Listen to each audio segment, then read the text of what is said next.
भारत के राजनीतिक इतिहास में सरदार पटेल के योगदान को कभी भुलाया नहीं जा सकता। देश की आज़ादी के संघर्ष में उन्होंने जितना योगदान दिया, उससे ज़्यादा योगदान उन्होंने स्वतंत्र भारत को एक करने में दिया। वह नए भारत के निर्माता और राष्ट्रीय एकता के बेजोड़ शिल्पी थे।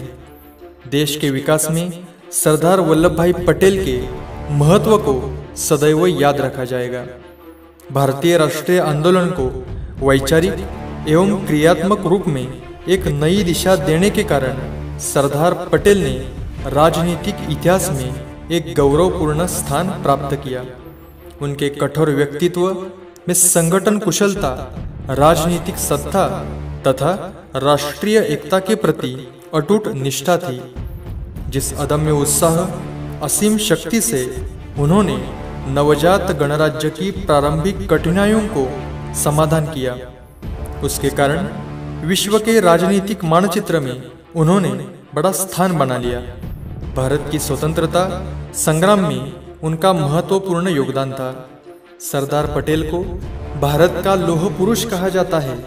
गृह मंत्री बनने के बाद भारतीय रियासतों के विलय की जिम्मेदारी उनको ही सौंपी गई थी।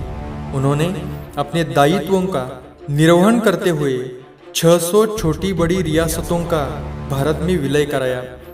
देशी रियासतों का विलय स्वतंत्र भारत की पहली उपलब्धि थी और निर्विवाद रूप से पटेल का इसमें विशेष योगदान था।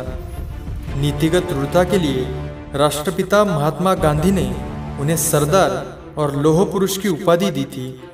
वल्लभ भाई पटेल ने आज़ाद भारत को एक विशाल राष्ट्र बनाने में उल्लेखनीय योगदान दिया। स्वतंत्र भारत के पहले 3 वर्ष सरदार पटेल देश के प्रथम उपपंतप्रधान, गृह मंत्री, सूचना प्रसारण मंत्री रहे। इस सबसे भी बढ़कर उनकी ख्याति भारत के रजवाड़ों को शांतिपूर्ण तरीके से भारतीय संघ में शामिल करने तथा भारत के राजनीतिक एकीकरण के कारण है। पटेल ने भारतीय संघ में उन रियासतों का विलय किया जो स्वयं में संप्रभुता प्राप्त थी। उनका अलग झंडा और अलग शासक था।